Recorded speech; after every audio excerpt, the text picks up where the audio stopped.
What are they doing? They're talking to Alec, lead hero designer, about stuff. Probably Lifeweaver. Okay. Probably some, you know, hero balance changes, philosophies, stuff like that. So he said he's going to talk about Genji and Mercy and Lifeweaver. Who, Karku? Yeah, I met Karku was asking me if I had any questions, and I said you should ask about Genji, see what they say. get some internet points. Hello. Thank you so much for your time. We'll get straight to the. We'll cut straight to the chase. I guess we'll just introduce ourselves for those who don't know. Hello, I'm Karku, streamer, content creator. You guys go ahead. I'm Ava. I'm a streamer, content creator as well. I play Overwatch. And I'm Alec. I'm the hero design lead for Overwatch 2. Woohoo! Kogi. Okay.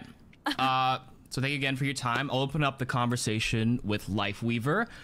First of all, Karku's so prepped for these types of things. It's always funny. On like changing the controls, key bindings with all the community feedback on it feeling clunky. So, are you able to share any statistics surrounding Lifeweaver in the first week and a half so far, such as pick rate, win rate, unmirrored win rates, and what ultimately led to the decision to make all those announced changes that you have? And for those who are unaware of the changes, they were announced on Twitter, and there's a blog post from Aaron today. Yeah, so someone earlier. Overwatch site that lists all the changes, but that's for the audience. And then now back to you, Alex. Does his homework? Yeah, Karku is extremely dedicated with that stuff. Really hard over the last 2 weeks to make sure that Lifeweaver's in a great state. Although I'm not gonna lie to you, we'll talk about very being able to see the corners is gonna drive me insane. When heroes come out, the pick rate's very high, you know, and everything. But overall, Lifeweaver, we expected Lifeweaver to take a while for players to latch on to Lifeweaver. You know, to really learn all the intricacies of the hero and learn how to actually play him and be effective. So I would say right now the win rate is lower than where we want it to be.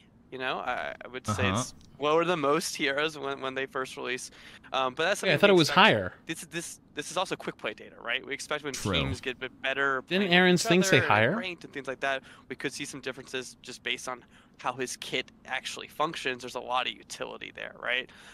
So, but what led to the changes? You know, it's a combination of that being a little bit lower than what we want, in terms of win rates, in terms of the healing being a little bit lower. Healing is actually higher than some people may think. Right now, I think it's second across all ranks below Mercy. But as you move upwards in rank, it actually is more upper middle of the pack. So we've been seeing that rise as the win rate has. Jackson is a good streamer. But also, Bro thinks he's on the team. Wait, what do you mean? The community with the changes, especially in terms of the smoothness of his kit and the clunkiness that was perceived to be there in the beginning. So we really wanted to action that very quickly. So as you know, there's a new control scheme that you'll be able higher to for low skill play with, where primary fire and secondary fire on left click and right click, and the dash goes to double jump. So that's one of the things where we wanted to action quickly, especially on console, on controller. That in particular can be really hard to use weapon swap as much as Lifeweaver was doing throughout a match. So, you know, combination of the feedback, combination of some of the data that we've been seeing, and we just want to make sure that Lifeweaver's release window is as successful as it can be. Okay. When you mentioned like the healing was actually middle of the pack, you meant like the healing per 10 on average was like better than what people probably perceive? Yeah, definitely across the board. So, you know, as you go to Masters and up, it's more like top middle, but I think that's on PC specifically. On console, it's actually second, you know, behind Mercy. But across all ranks, Lifeweaver is looking around second in healing per 10 overall. Like second out of all of the supports? Yeah. I would think Ana would do more. So Ana does more. Ana does more when we're looking at PC Masters up. Ana definitely does more. But most places everywhere else, Lifeweaver is actually doing more. Yeah. Yeah. I would probably attribute that to like the auto like locking feature. Like for Ana having like a higher heal, she'd probably only hit like 60% of her shots or whatever the average accuracy is. But you have to remember, chat. I was a console Andy. You can't really miss. Season 3, when Ana was extremely powerful. That's an interesting. Most people still played Mercy. Talk about the changes you guys made. Obviously, we changed. Like Mercy's is the main healing One of the most things console that I was really ranked. shocked on was seeing Parting Gift being completely removed. And to be honest, I kind of like the idea of Parting Gift, but I can understand.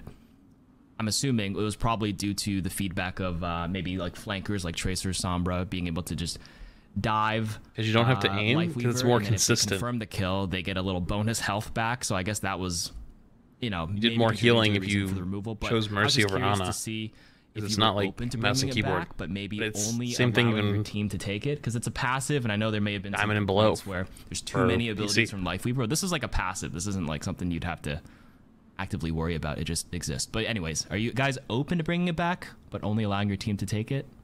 It's something we talked about before we made the decision to completely remove it. At the end of the day, one of the main reasons we completely removed it was just overall cleanliness in the kit. As you said, there is a lot already going on. While not all of it is active, it's the passive, it happens after you die. I think overall when we're adding things to the world space, we need to be very careful that they are meaningful. And I don't think we were seeing enough purpose actually with Parting Gift happening from match to match.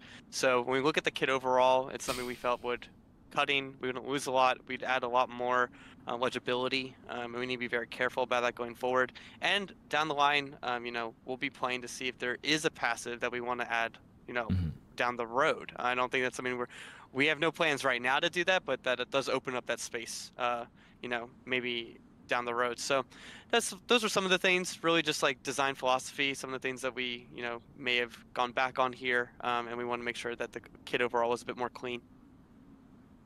That's fair. It's got a lot already. Fair. Although it was a cool concept. The next question is from me. So I think that Lifeweaver right now mostly feels useful to like enable your teammates instead of like popping off yourself like as the Lifeweaver.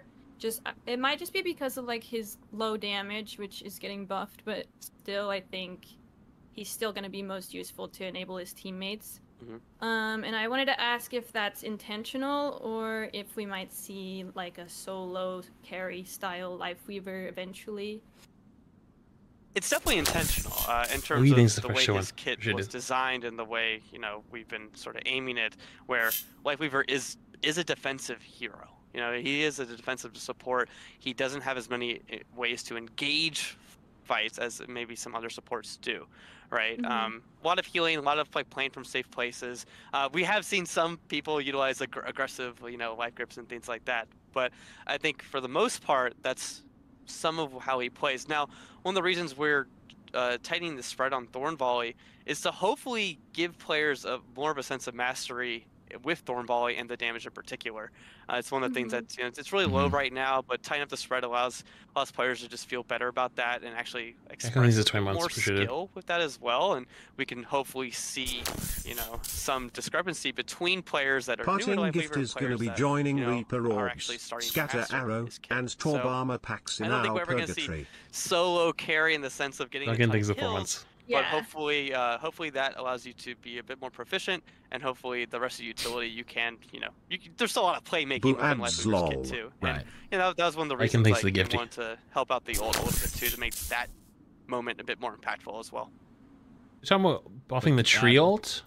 Do we have? I thought the tree was very good. How much the spread tightened roughly? Was it like 25% tighter spread, or?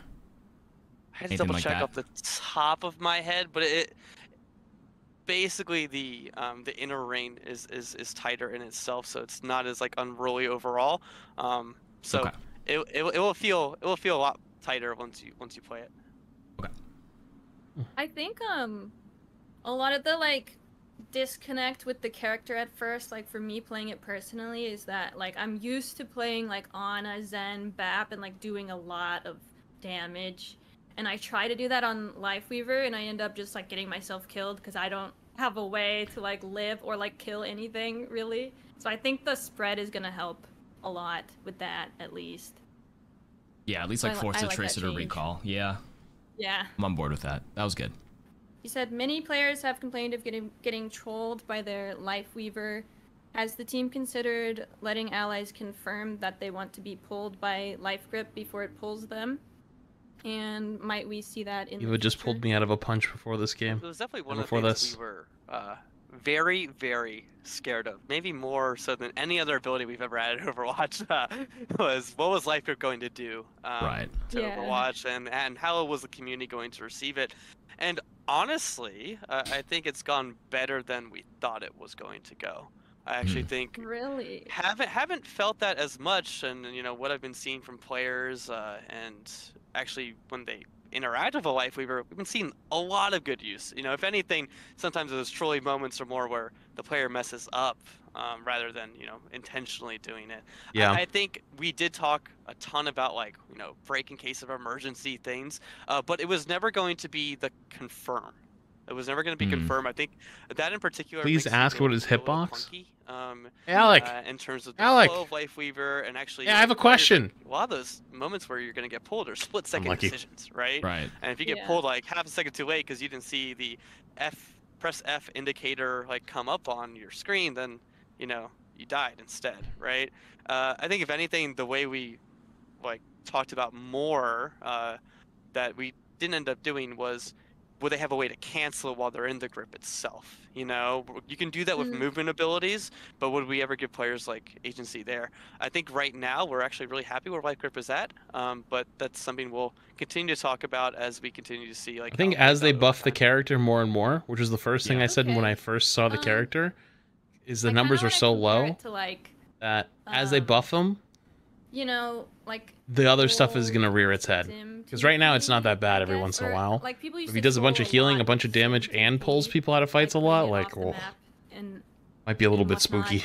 But the at least for as long as it's not for too long, it's fine. To go through TP and put them in a position. If you want to have season 4 be Life Weaver meta, it was funny. It was funny to troll with it a little bit, but it's also kind of a big throw in ranked. And I've heard a lot of input from my own chat where they say they were playing quick play and their Life Weaver pulled them back into spawn and stuff, which hasn't happened to me because I'm the one playing Life Weaver all the time. But that's kind of if that happens in ranked, that would be really bad.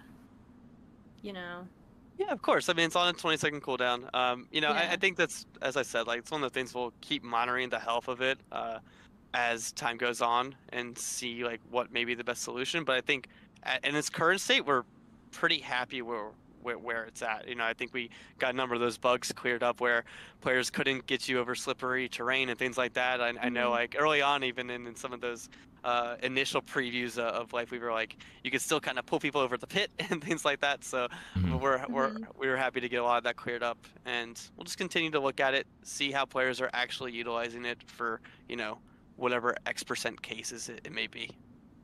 Yeah, I like the idea of a cancel button instead of confirming it. Like you said, you guys thought of having the ability to cancel it without movement. Because a lot of the time, people are reacting to the damage they're taking, and maybe the Cassidy will use his combat roll while you're pulling him, and it'll just cancel it, and then he'll die. But if there's a cancel button instead, I think I would really like that. Yeah, it's interesting, but it also kind of changes what the ability does. I like while you're pulling someone, it's the enemies also expect where they're going to go. Unless they do something else. See, if you introduce the cancel button, and then there's that moment where now it has this instantaneous thing where they can immediately just be where they were. How do you type that and think that's fine? Confusing too. So we have to play around with that and see if it, how it felt in that case as well. Nah, I'm upgrading that. I like the idea of canceling. I think a lot of heroes actually have the ability to reject the Life Grip anyways. I mean, Cassidy's role, any sort of movement ability can sort of what a weird thing to say. But I understand that frustration though, where you accidentally cancel it too, or by accidentally use a movement mid-fight and then. Oh, sorry. This is kind of not. Can I add a small question?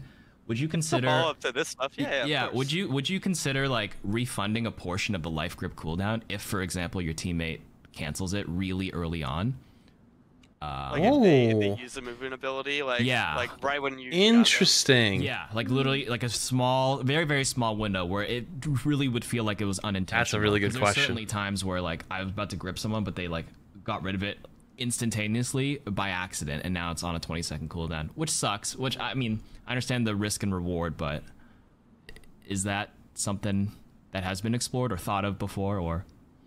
I think the way we've approached that is just sort of seeing how it's going to play out, and then if that's something that pops up enough, I think it's something we can definitely consider. Because as you said, it's a long cooldown. It's a very impactful ability, and when that impact that is not even close to can you refund High Noon if no one dies. They hit roll like right as they were getting. That's not even close. Okay. Alec, I asked Megan to send you some screenshots of this one. We were talking about it in our little group chat, but. So if no one dies in Lamp or Res, Lifeweaver feels clunky because his platform doesn't. It does. Those things don't map architecture apply. In the same ways across. It's different because it's an It's the only thing in the game where you interact with another player. Sometimes collides with walls or doorways and pull and change their direction. Or it collides with something. And they can also cancel it. Or it still goes. It's a unique ability in that way. To like predict what it's gonna do sometimes. And that honestly gets him killed. It's not a bad idea. Are you guys looking into this at all already? I know you guys have changed the platform a lot already, but it's still like not entirely consistent. Yeah, I mean, there's definitely some things we're still working out where, you know, if the platform isn't spawning, that's most likely a bug. There are some things where it is partially covered. And you can stand up, but then doesn't raise all the way up. That's still something we're looking at as well. Where like it's supposed to hits stop like a corner at, or something. Say if you have a covered ceiling and things like that, it's supposed to like stop at a certain point because of height. Doesn't squish you up to the top. But there are definitely some instances still where it will partially raise up and you expect it to go a little bit higher. We're looking at that, seeing what we can do about it as well. Interesting. To add on to it, like to get a bit more specific, there's like places where you can throw it and it'll just bounce off of a wall and land like in a better spot. And then there's sometimes where it won't bounce off the wall and it'll like go into the wall and then it won't activate because it's like the center of it's in the wall. And that feels like hard to predict. It sounds like a bug. What's gonna happen when you throw it sometimes, because sometimes it bounces off and sometimes it just goes in the wall and then won't work. If it's going in the wall and it's not working, that's a bug, and we're jumping on those right now for sure. Okay. It's not supposed to happen. Yeah. Well, okay. I sent Megan some screenshots of places where that happens. Yeah, thank you. Yeah. Seriously. I think it sounds like that's a bug. Okay. I guess the next question is about life grip and inconsistencies with that as well. Okay, it's kind of like old hog hook in a way, but with your allies, where like sometimes it will like pull them around all sorts of things straight to you, and sometimes it doesn't go around things, and it doesn't like, there's like small spaces it won't go through, but it goes through other small spaces, so it's hard to like know if it's gonna work. Are you guys looking into that? Yeah, I mean, the ideal case of what we want to happen there is that it does. I'm actually not familiar with this. You know, it does work its way around corners and things like that. If you have that LOS when you first use it, it's going to try to. Can you pull it like Roadhog? And terrain, where it's like as they come in, if you turn to the right, you can pull them to the wall, kind of like the Roadhog tech. Is that how that works? At some point along that path, that's something we're still looking at. But the intended behavior is to work around those objects. No. In that terrain. Okay. That's good to hear. That's what I would prefer to happen, is just if I have LOS, then it'll work. Pulls into where you were. Okay. There. My second to last Lifeweaver question. Lifeweaver doesn't have much counterplay to being dived. Even when he uses his pedal platform after being dived, a lot of dive characters can just pursue him again. Has the team considered giving Lifeweaver a boop, maybe instead of a dash? And can you elaborate on if we might see that? Please no. I'm begging you for no more CC. I actually think he does quite a good job against being dived versus certain heroes. I think if you're getting... I'd agree with actually Alec on that. Gets you, I think you're kind of in trouble. That's one of Lifeweaver's weaknesses, though, where if Lifeweaver is in a bad spot, and doesn't have the platform ready, you know, that's one of Life Weaver's biggest weaknesses, and you should be able to secure that kill if Life Weaver doesn't kill you with Thorn Volley, which isn't a ton of damage. If it has a lot of damage itself, but you know, not necessarily the duelist that some other heroes in the game are. So I think that we want to keep that intact overall. But right now, when we look at like some of the data that's coming in, his deaths are really low. Actually, very low compared to a majority of the cast. So we're pretty happy in that sense, where he's able to play from very safe places.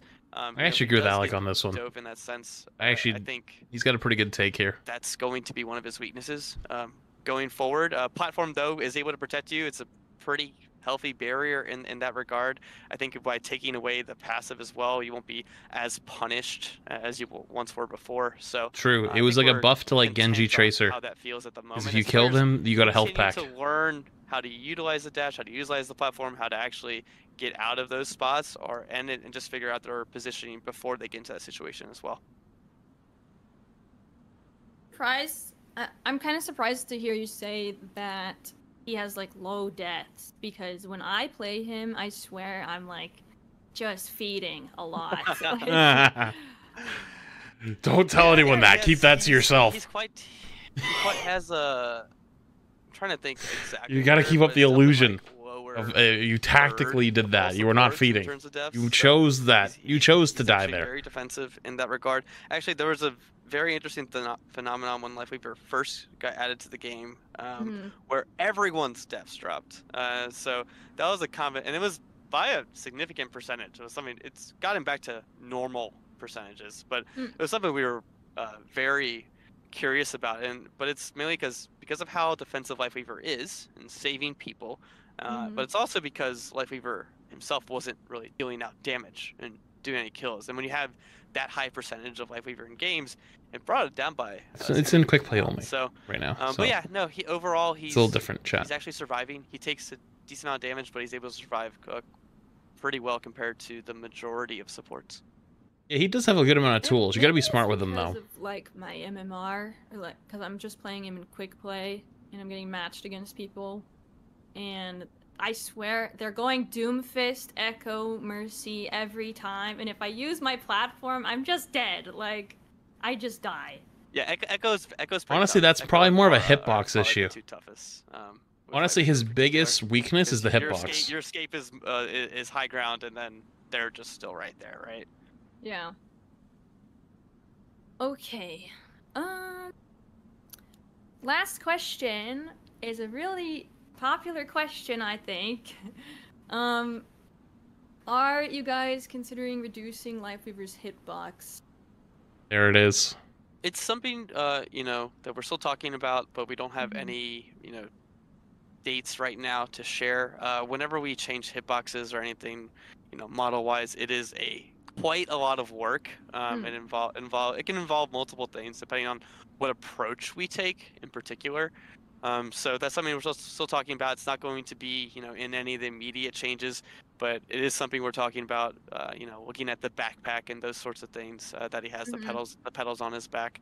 So nothing to confirm right now, but we are discussing it. Do the pedals actually take damage? Like, are they part of it? Yes, they are right now. Yeah. Oh. Halo Needler. Yeah, that's why. So he's they'd probably get sued for that. Right? Yeah. Imagine if they had a purple needler that exploded if you shot enough things into it. Like, I know how it feels they're getting a fucking. Wow, they really hit me around that corner. Okay, like his hitbox feels so big to play anyway. Yeah, those pedals. Okay. Master Chief himself is showing up. Life Weaver question. Okay. Silver serving you a cease and desist about Brig now. Okay. Oh, here we go. We're moving on from Life Weaver. Okay, so what do you guys think so far? What does the dev team think about these Brig? I wonder if he's going to bring up so that the rally's broken. Statistics to share, and maybe a secondary question is, you know, what was the thought process when, you know, thinking of those trade-offs with the whole, you know, how many people do you think know about Brig's rally not working properly? Large shield, and of course, like, it doesn't count all of your rally as armor. Yeah, I mean, overall, we wanted to give the ult, a lot more. Yeah, Rally is bugged in a sense where I think the previous one felt a little flat in terms of the moments you were getting. And now, you know, you do have the big shields, so you have a lot more choice within your ultimate. I would say, where you have the big shield and you can be defensive with it. What's wrong with Rally? Instead of getting 150 armor, you have 200 health and 100 armor. So instead of 150, 150, you have 200, 100. Makes you way squishier. And everything. And it was very interesting seeing like all the responses to it, because it's quite mixed. You know, I think there were some people were saying it was going to be one of the things that was going to bring Brig and, you know, maybe like ruin the meta, and others are, I think now even some of the top Brig players are saying, hey, like it actually isn't as good as the previous one. So it's something we're definitely still observing. Brig's win rate in particular hasn't changed much. Hasn't changed. I think it interesting. It's pretty close to where she was finishing up season 3. And it's bugged. So, you know, she was strong though already. Right? It's bugged too. And there is a bug with some of the armor gain you have with it right now. So we're gonna be fixing that. We'll see if it's they talked about it minor, but we'll see how that changes anything. That's but that's one of the things, like for most players it's pretty minor. Play. We're going to be looking at, with Lifeweaver, we're going to be looking at what's going on there and seeing how the meta evolves. And, you know, she'll be on the radar. I'm pretty sure you'll be able to tank a pulse bomb now. In a really good spot, and she got this new ult. With 150 armor plus 150 health? We'll get in there and make them, but... If it's all counted as armor? Pretty happy with the initial reception to it. Right now, you do die if you pop it. So, yeah, good so far, at least. Yeah, so nothing too alarming. You said she was strong already? She had the highest win rate of all ranks through Masters. And then Diamond, GM was Zen. Goats.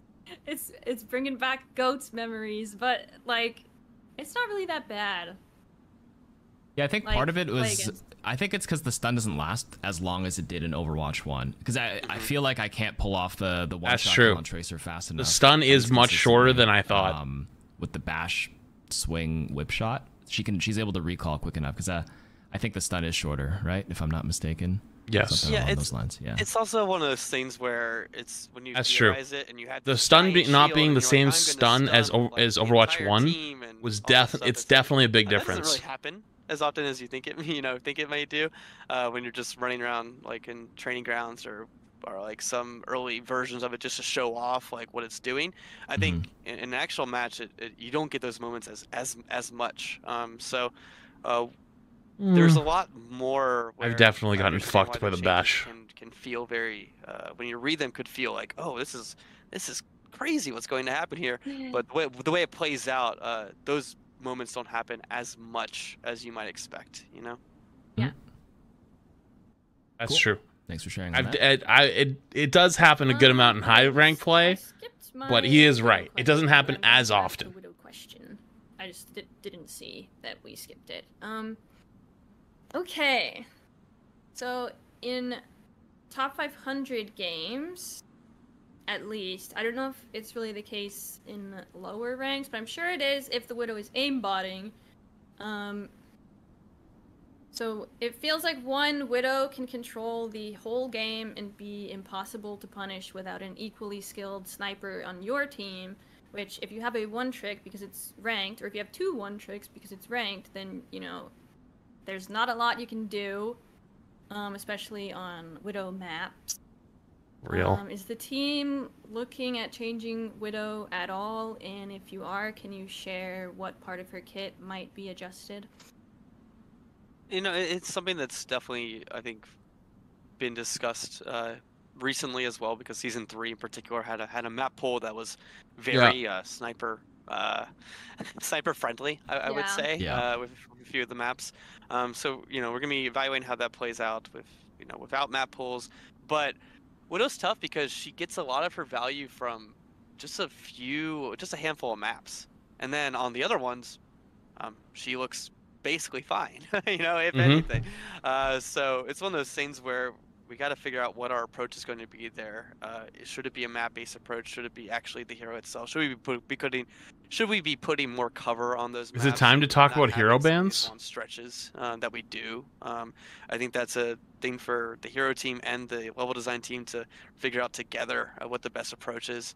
So no changes to Widow right now, but it's something we're actively talking about again. Just one-shots in particular, snipers in particular for this case. And what is the best solution? Is it looking at the heroes themselves and trying to soften what they do, or just giving other players more agency in how they can approach? Hero bans will never happen. They hemorrhage one-trick players. Flank Widow and things like that, and giving them more options within the map itself. Yeah, I like the map approach. I think because it is an FPS. I don't think you're not necessarily wrong. There should be snipers in an FPS game. If their game design is to base around one-tricks, that's probably. But I think in a game like Overwatch, that's really about counter swapping. At least. Nice. Yeah, and just to clarify, mostly it's either you run one comp and stick to it, or you counter swap. This issue in the game. In a lot of ways, right? I don't know if that's. Yeah. Okay. Juson, thanks to the prime. Okay, well, my next question is about Moira. I think, yeah. I feel like we're like 10 minutes away from the sun getting right in Eva's eyes. Got the Moira it's slowly working its way up. And I was wondering if we're still going to see a Moira rework eventually. Get target banned. DP, I agree with you. Like the last change, especially like one tricks, Mercy streamers. You're right. Yeah, but you know what would protect them? We're looking at Moira, a rework streamer mode, a real streamer mode. That would protect them. But I think with Moira, we're still. I understand. Probably wouldn't be perfect, but you know what I mean. Something that isn't at the top of our list in terms of how other heroes are playing and maybe some of the other issues that are facing those heroes, which may need more attention. We're relatively happy with her place and how she plays. Yeah, we would need a streamer mode first. I agree. I agree. And everything, but it's still something we're looking at. Whether there is room to add a little bit of team utility. To Moira, we played. Roadhog needs to be buffed. I hope. Cope as well, but we're still testing some things, seeing if all the hog one tricks are still very high GM. Like we're putting ourselves on a very character's still playable. We'll just choose not to. Inject something to they think he's weak. Great, and there's just better picks sometimes. But he's, as a character, actually, in my opinion, not that bad. What kind of utility? You basically just play around his ult now, and then you just delete people. You're playtesting. It's interesting. So I think we, the one that was in April Fool's, we actually did test it. So where she could stop the orbs in place. But we think that's probably better on, perhaps other heroes actually defining that space a bit more. So what heroes would that be? Didn't love the results of it, but so there's a number of things we've been trying. I think previously I mentioned we tried. If you used Damage Orb, it would actually reveal enemies as it was touching them. Oh, the walls? Hell no. But it was something hell no. We felt as a group that was just, hey, maybe that's just a future hero that really plays into it. Doesn't necessarily match Moira's flavors much, and maybe this is something where there's just a support hero that's all about, vision and things like that. So, yeah, that's something that we always mess around with a little bit. That's cool though. It's cool that they kind of generate ideas while they're trying new shit for a current hero. If we do that, we like to make sure it's very focused on who the hero is. Okay. I'm also someone that believes that Moira being a very standard healing damage character is not a bad thing. It's very easy entry level. Content, out of curiosity. And some characters in Overwatch need to be entry level. Time to time. Okay, so I only asked this because one of the most commonly upvoted comments is, well, that's another reason to nerf Genji. I don't know what it is with this obsession with Genji. So, on the topic of Genji, here it comes. Internet brownie points. Feel that Genji is underpowered right now and may need a small buff, especially after removing that movement speed DPS passive from Season 1. I think that's the biggest point of contention. Once that passive was removed and then they tweaked some of the ammo and stuff, now it's been up in the air since from the community, at least the commenter community on social platforms. It's just better nerf Genji everywhere. Anyways, any comments on Genji? Yeah, if the question, the way you phrase the question, so is Genji underpowered and needs something? I would say no. To that, we've seen Genji kind of just be above 50% ever since his, he at the peak of the release of Overwatch 2, he was way up there. He was separating himself from the group quite a bit. And he sent a nice text message. It was like before Sojourn kind of caught on as well. So after those initial nerfs, he still has been one of the most popular heroes and doing quite fine in terms of all that. Does that mean we are never going to do a change that's going to be above to Genji? No. My mom's husband's birthday is today. I almost forgot. Is he underpowered? The answer is no. Will we see him in the future? Maybe, even with that information, right? I think sometimes we do like to come in and make sure that the players and the heroes that they're playing, they feel impactful. So it can't just be about like, okay, the win rate and everything like that. It's like, how successful are you feeling on Genji? And if we've seen a lot of feedback around there. And if there's ways we can make that a little bit better without, breaking his win rate through the roof, I think it might be worth some time to look at him. Okay. So the perception, at least the perception of Genji being weak is maybe a bit misguided. He's actually not as bad as people think. That's what I'm taking away from it's still important. I think it depends on who you're talking about. You're talking about like how players bronze through plat. Piloting the hero. You're talking about all the ranks? Okay. You're talking about high rank? Like, Nanoblade is so strong, especially in ranked, but the rest of his kit is, like, a little low impact a lot of the time. I'm just putting that out there. Oh. Yeah, it depends where you are, right? It depends what rank you're playing at and things like that. I think some players don't know what to do against Genji when he dives in the back line. They get really scared and kind of fold at times too. So yeah, it's a tricky thing to solve in particular. Okay, yeah, I have Mercy questions. Our first question about Mercy is, little background info. So many people have complained about damage boost and res making the game unfun since Overwatch 2's release. Which I saw it. He definitely saw it. Way more people complained about it after. I saw him look at his other monitor and laugh. They did in Overwatch 1, and I didn't really get why, but maybe it's because it's 5v5. I don't know. Anyway, can you give insight on any potential changes that the team has considered to Bluebeam and Res? We are pretty happy with both of those abilities still. I think I think our changes have kind of spoken to that as well over time. Thing we've been looking questions at pre-screened. In particular, I think Bluebeam does a great it depends. job of allowing Mercy to have this fluidity. I think it depends. Primary fire and secondary fire, it feels really nice. You feel pretty active. Like I know some people that had screened ones. So it gives you. I also know some people that didn't have screened ones. Right now, still pretty happy with where that is at. No changes. This one I think is screened in the near future, at least.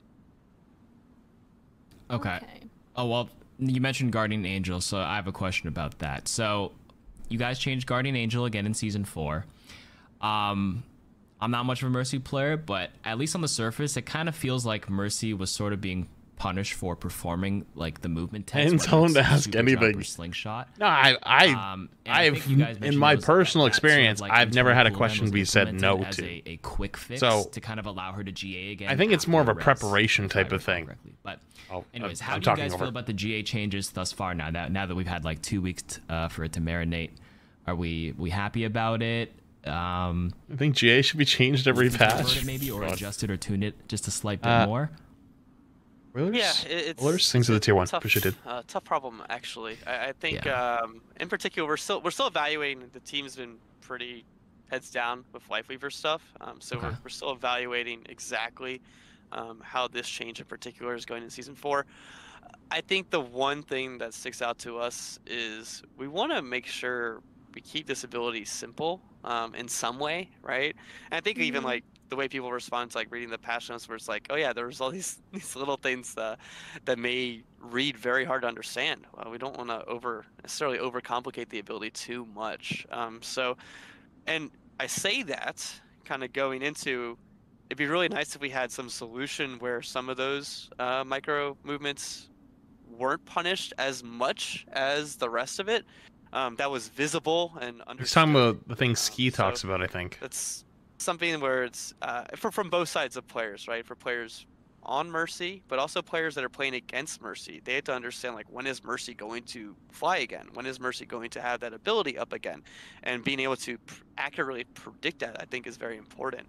So there's still some things we're talking about. I just realized I need to update his contact. Make sure that it's simple to use, but also doesn't take away too much skill expression as well.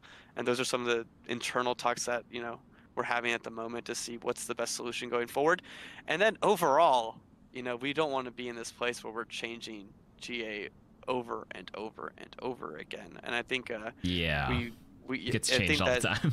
yeah, you know, it hurts with your muscle memory, and it's kind of I think it's frustrating, I think, for some of that player base. So some of those things. That's why a lot of people that are happy to hear this right now. Don't want to make any changes too quickly. Really see how it plays out, making sure that we're not just, like, you know, week over week making another change to one of the things you're doing constantly in the match itself, right? So he just started streaming. She's been summoned. I would say that still evaluating. I don't think the where we're at right now is perfect. I wants to react to that part. See where we land. Okay. Oh, and calling all heroes. Cool. You're right. You're right. Now, moving on from Mercy, another change in Season 4. Under the bug fixes, there was a change with Ashe, where she was no longer able to gain ultimate charge while Bob was active. And any predictions? Grandma, don't. Yeah, don't. June 3rd, don't do it.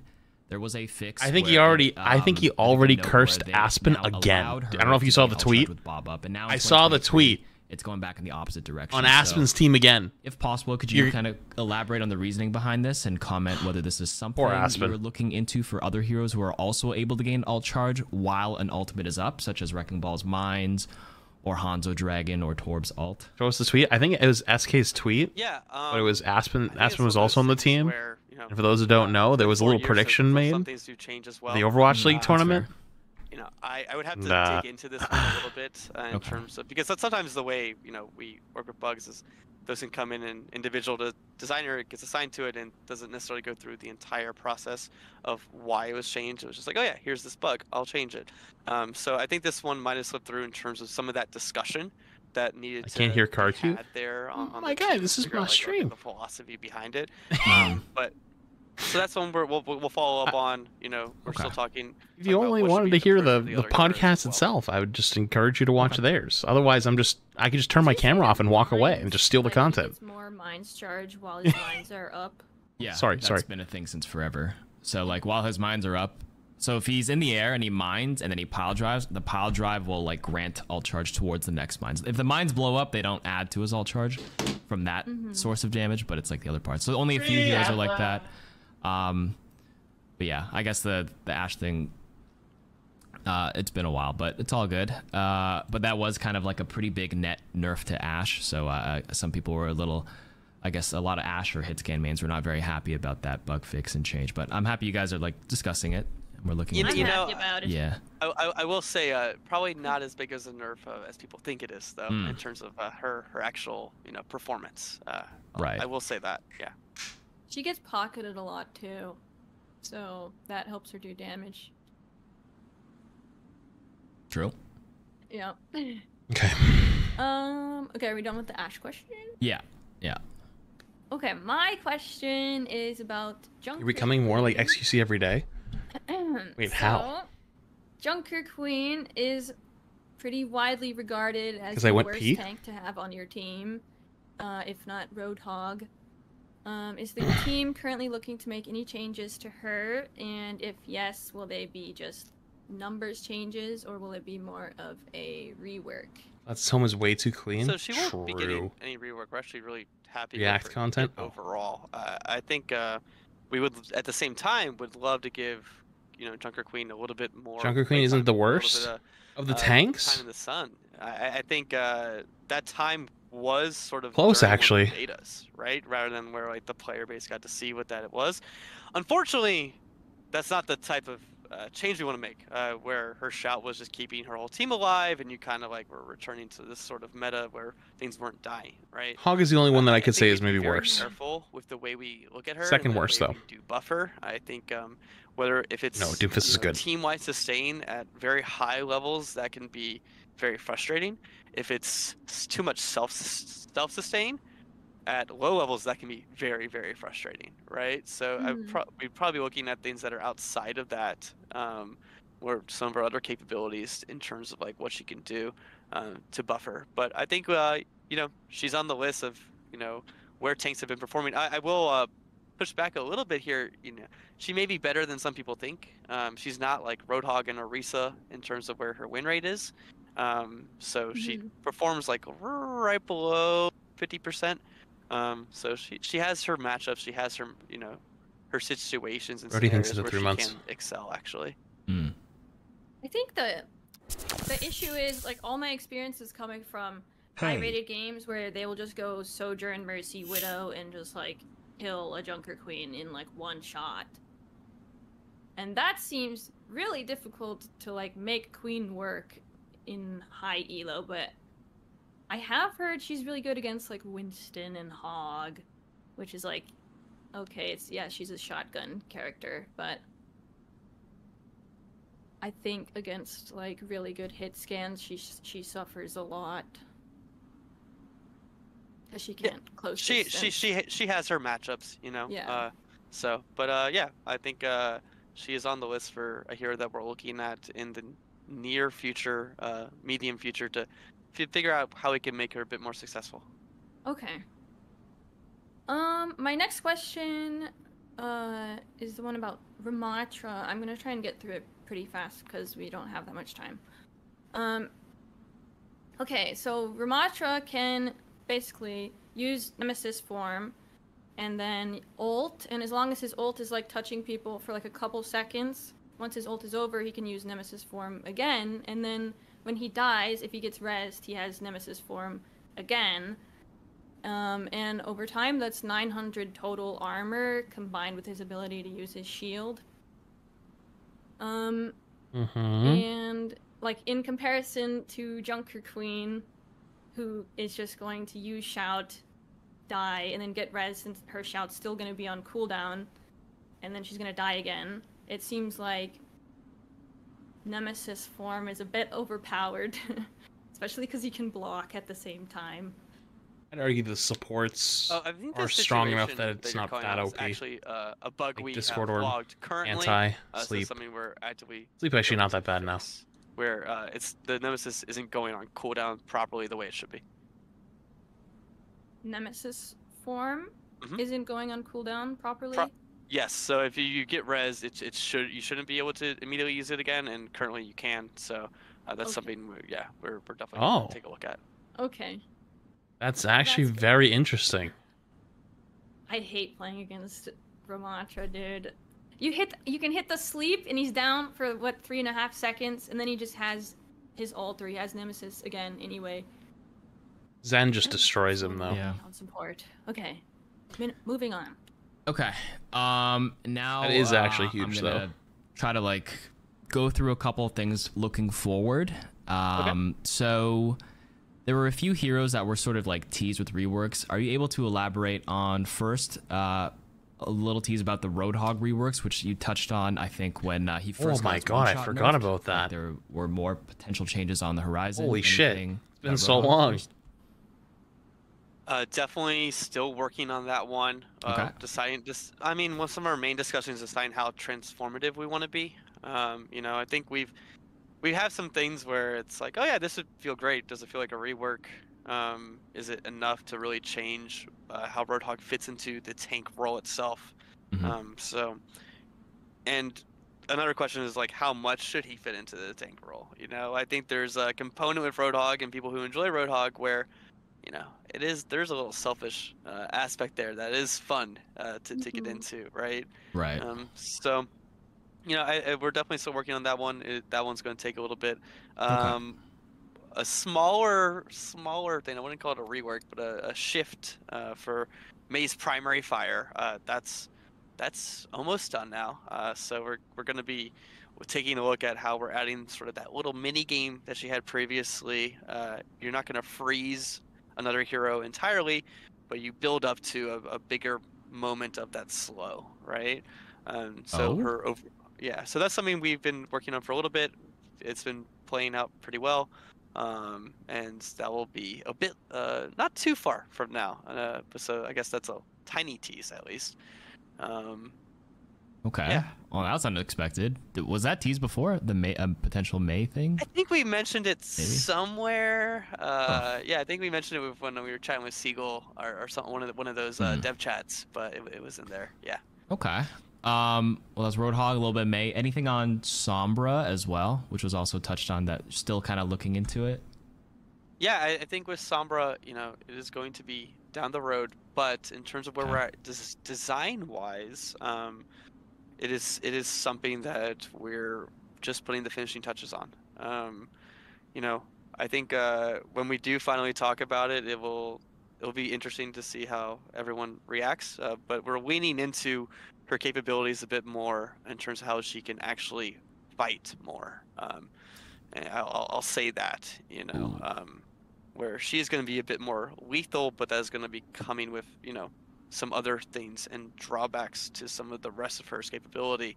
And that's all I'll say for now. We'll talk about it more as it goes on. But that is, I think that's at least a decent tease.